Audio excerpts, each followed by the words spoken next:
mu kiganiro na CBS News umunyamakuru abaza Anayize Kanimba umukobwa wa Rusesabagina ati I've seen the film Hotel Rwanda. Are familiar with Hollywood's depiction of what your father did during the Rwandan genocide?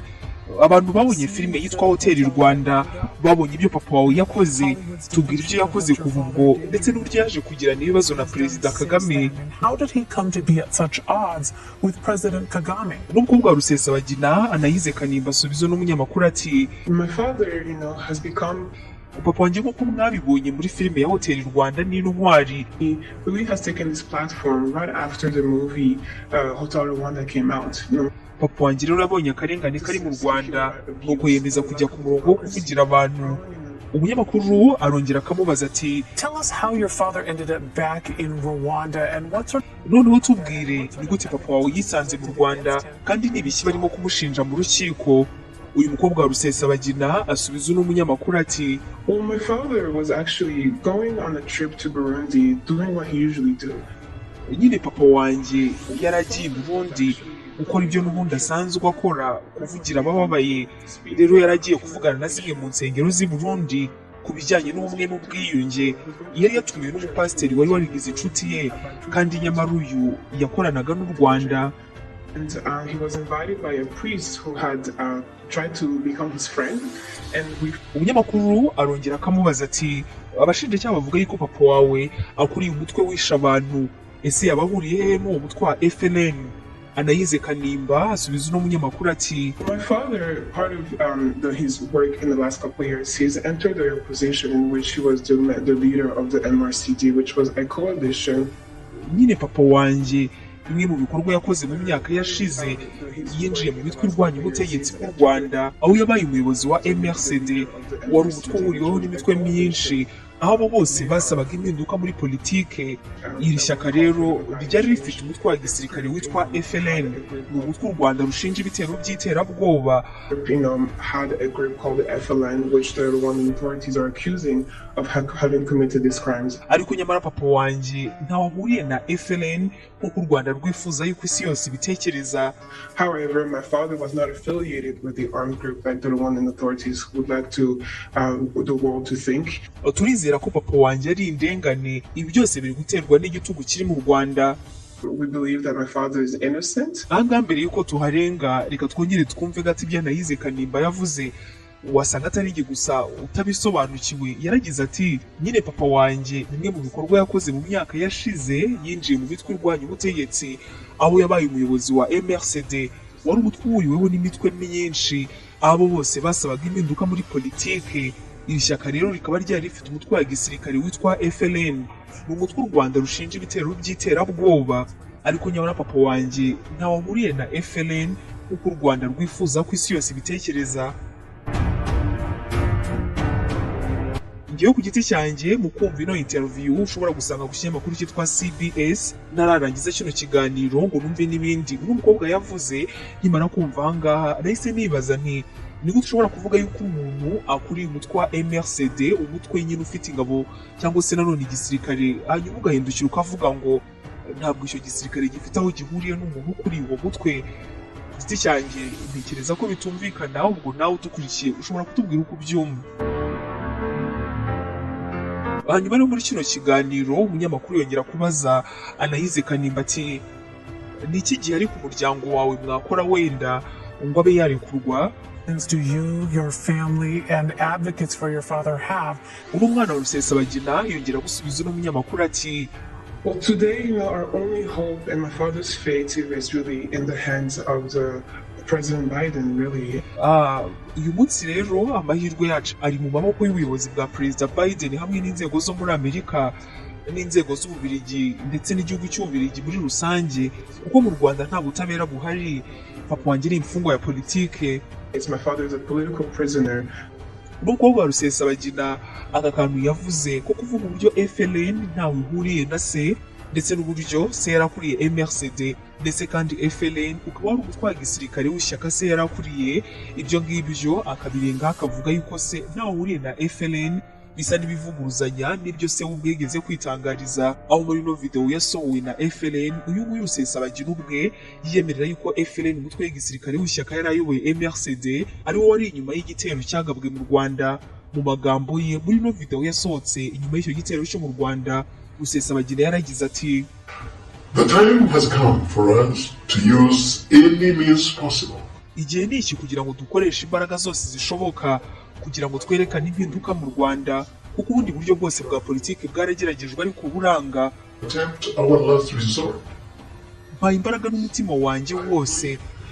My unreserved support that our youth. Kandi ndi kumwe n'urubyiruko rwo muri FLN mu gutangiza ibitero ku ngabo za Kagame. NLF launches against the Kagame army. Ahangaha wenda benshi dushobora guhita twibaza tuti uyu mukobwa Rusesabagina urimo kuvugira kuri CBS ko satara afite ahuriye na FLN, yaba yarabonye ino video cyangwa wenda yasohotse nyuma y'iriya interview. NLF launches against the Kagame army. However, my father was not affiliated with the armed group like the Rwandan authorities would like to the world to think. Igisubizo kuri kino kibazo nuko interview yasohotse nyuma y'uko ino video isohoka ibyerekana yuko Denise Kanimba ibyo avuga ashobora kuba ku ruhande rumwe wabyita kubogama, kuko nyine subwe ahangaha yiyemerera nta gushidikanya ko ahaye imbaraga ze zose nyine ko ashyigikiye FLN yaje kwica ndetse igahitana ubuzima bw'Abanyarwanda. Ikaze buri hose kuri kino kiganiro tugiye kuganira ku buryo ubwo amakuru agezweho ari uburyo muri kano kanya tuvugana inteko ya Amerika yatoye umwanzuro usaba ubutegetsi bwa Joe Biden gusaba igihugu cy'u Rwanda ko cyarekura Paul Rusesabagina. Ni ibiki bano bashingiraho kuki basaba uhamijwe ibyaha n'inkiko ko yarekurwa? N'ibisanzwe ugiye kubana nanjye abayo Yvette Sandrine.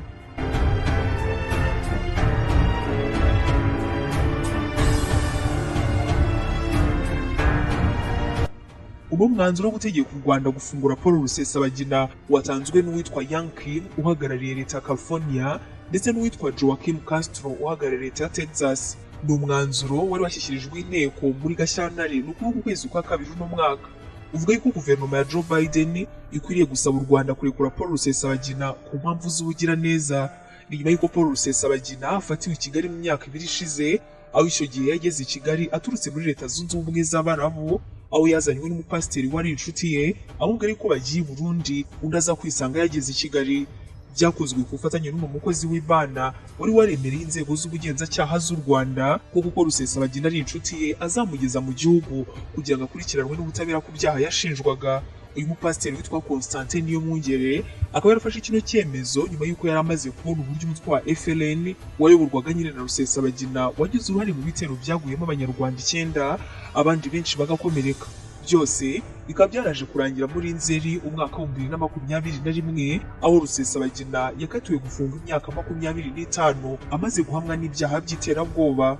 Kuva ariko Rusesabagina yafatwa, Amerika binyuze mu muryango wa Rusesabagina no mu bagize inteko batandukanye bakoze iyo bwabaga bashaka gutera u Rwanda igitutu kugira ngo abashe kurekurwa. Gusa mu bihe bitandukanye u Rwanda rukaba rwaravuze yuko ntawe ukwiriye kwica abantu yitwaje ko yagizwe intwari na filime y'Abanyamerika, hanyuma yumva yuko atazakurikiranwa n'inzego z'umutekano mu gihe azaba yakoze ibyaha ngo nuko nyine byategetswe na Amerika. Urugero nko mu minsi ishize Perezida Paul Kagame w'u Rwanda yatangaje ko ibyo Rusesabagina hamwe nabo baregwa hamwe bakoze no mu bihugu bimusabira kurekurwa amategeko yabyo ariho bariya babikoze adashobora kubyihanganira biramutse byarabayeyo. Umukuru w'igihugu cy'u Rwanda ati I was referring to picked, praised, made her a celebrity, him a celebrity. Biratangaje kubona abantu bafite uruhare mu mateka yacu y'igihe kirekire bagira aho babyitwaramo nabi kariya kageni. Ntabwo ari ukubyitwaramo nabi gusa, ahubwo ni ukubera uburyo batekereza ko twakabaye tuba, ni ukudusuzugura. Mu gihe unsuzuguye bigeze hariya, ni inshingano zanjye kukwereka yuko ntemeranya nawe, ntabwo nshobora kubyemera. Ubwo ni u Rwanda rw'ubu, ni rwo Rwanda twifuza ejo hazaza. Perezida Kagame aha nawe yahereyeho asobanura uburyo hari umwe mu bayobozi w'umunyamahanga wigeze kumusaba kurekura Paul Rusesabagina kuko ari intwari atakabaye afungwa. Perezida Kagame ati No, you see, this one is, a critic of the president. No, first answer these facts. Hari umwe mu bayobozi nubaha wigeze kuza arambwira ngo urabona ukwiriye kurekura uriya mugabo. Naramubwiye nti ariko ntabwo ari njye rukiko. Icya kabiri niyo ko aba ari ugukoresha ububasha bwanjye nka perezida nkabukoresha nabi. Ese wambwira impamvu ubundi uyu mugabo yakabaye arekurwa? Perezida Kagame yakomeje agira ati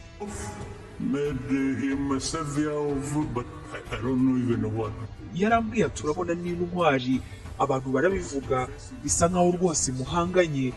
Naramubwiye nti njye ntabwo ndi intwari, nta nubwo mbishaka.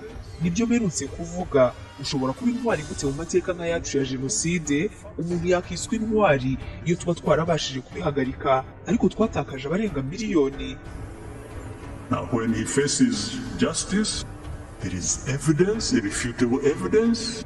Perezida Kagame aha yavuze ko yakomeje kuganira n'uwo muyobozi wasabiye Rusesabagina gufungurwa, akamubaza icyo azabwira abagizweho ingaruka n'ibikorwa by'umutwe wa Rusesabagina yari ayoboye nyine babuze ababo. Perezida Kagame ati your things that you want to use. Uwo muntu yahise amubwira ngo ese burya hari n'abagizweho ingaruka, abo ngabo twagenda tukabihanganisha. Perezida Kagame ahangaha yongera kuvuga ati committed this crime with many others. There are about 21 people in the same case, all of them who pleaded guilty. Narongeye ndamubwira nti ese bizagenda bite ku bandi bantu baregwa hamwe nawe? Hari abandi nka 20 batanze ubuhamya bakemera ibyaha byabo, none se nabo turabarekura hanyuma tubwira abagizweho ingaruka guceceka? Perezida Kagame yavuze ko umuyobozi yasaga nk'ushaka kwerekana ko Rusesabagina aribo bamugize intwari kugira ngo babone uko bagoreka amateka y'u Rwanda, ko rero akwiriye kurekurwa, ariko ko ibyo ngibyo bitari gukunda. Ino filime Hotel Rwanda bashingiraho basaba ko Rusesabagina yarekurwa ni filime yamamaye cyane, aho yerekana Rusesabagina ivuga uburyo yarokoye abantu muri Hotel de Mille Collines mu gihe cya jenoside yakorewe abatutsi mu Rwanda. Bamwe mu batutsi ariko babaye muri ino hoteli icyo gihe bagaragaje ko hari byinshi muri ino filime bitari ukuri, kuko ababaga muri iyo hoteli muri icyo gihe bishyuraga Rusesabagina bitandukanye n'ibyo yagiye atangaza ko bayibereyemo umuntu n'ibindi. Rusesabagina nawe ubwe yemereye ko filime ya Hotel Rwanda itavuga ukuri kuzuye, kuko hari ibyongewe mu nkuru yayo kugira ngo irusheho kuryoha. Muri uyu mwanzuro rero wo gusaba kurekurwa kwe watowe n'inteko ishinga amategeko ya Amerika, tugarutseho mu mwanzuro usaba ubutegetsi bwa Biden gusaba u Rwanda kurekura Rusesabagina. Uvuga yuko Rusesabagina uvuka mu Rwanda yakoze ibikorwa by'ubutwari muri jenoside yakorewe abatutsi, hanyuma akarukura bari bahungiye muri hoteli yayoboraga, kabone n'ubwo yari umuhutu ariko ngo yanze ko abene igihugu bagenzi be bicwa. N'umwanzuro wo komeza uvuga yuko Rusesabagina ari umuturage wa Amerika washimuswe akaba ari imbohe mu gihugu cy'amahanga azira kutavuga rumwe n'ubutegetsi bw'u Rwanda. Kim, umwe mu basunitse uno mwanzuro, yavuze ko Rusesabagina akomeje gukorerwa ibikorwa bibangamiye uburenganzira bw'ikiremwamuntu kandi ko ibyo ngibyo bitemewe. Mugenzi we Castro yagize ati mu myaka igera kuri 2 guverinoma y'u Rwanda yafunze Rusesabagina Paul mu buryo bugaragara ko bugamije kumucecekesha ngo kunenga ubutegetsi bwa Kagame. Yakomeje avuga ko Rusesabagina ari umuntu warwaye kanseri akayishyira, ko rero akeneye ubuvuzi bwihariye burenze ubwahabwa n'inzego z'u Rwanda. Muri kino gihe avuga yuko igifungo Rusesabagina yahawe ku myaka y'68 gisa n'igifungo cya burundu, bityo ko akwiriye kurekurwa agasanga umuryango we muri leta ya San Antonio. Ikindi kandi abangaba bagize inteko ya Amerika bakaba banavuze yuko ngo akeneye kwitabwaho n'umuryango we kurenza uko biri kuri ubu, kuko ahabwa iminota 5 gusa kuri telefone yo kuvugana nabo. Paul Rusesabagina yakatiwe gufunga imyaka 25 ahamijwe ibyaha bifitanye isano n'iterabwoba. Yamijwe icyaha cyo kuba mu mutwe w'iterabwoba n'icyo gukora ndetse no kugira uruhare mu mutwe w'iterabwoba. Yagizwe umwere ku cyaha cyo kureba umutwe w'ingabo utemewe mu gihe ibindi bikorwa byakorewe mu bitero ndetse no gutera inkunga iterabwoba, ibyo ngibyo bigize icyaha cyo gukora ndetse no kugira uruhare mu gikorwa cy'iterabwoba. Urukiko rukaba rwaranze yuko nta nyoroshyacyaha yahabwa kuko atitabiriye amaburanisha ngo asobanure byimbitse ibyaha yashinjwe. Rwasobanuye yuko n'ibyaha Rusesabagina yakoze bigize impurirane mbonezamugambi kandi ko byateje urupfu ku buryo yagombaga guhanishwa gufungwa burundu.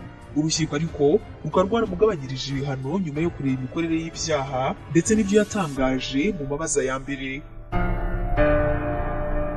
Ngayo rero amakuru agezweho atandukanye, aho nyine Amerika binyuze mu nteko yamaze gutora ko Paul Rusesabagina wagizwe intwari na filime ya Hotel Rwanda nk'uko nabo babyivugira akwiriye kurekurwa agasanga umuryango we muri Leta Zunze Ubumwe za Amerika. Hanyuma abaturage batandukanye b'u Rwanda bagizweho ingaruka n'ibyaha bitandukanye yakoze. Aya matora yo kumusabira kurekurwa akaba nta n'ikintu na kimwe yigeze abavugaho.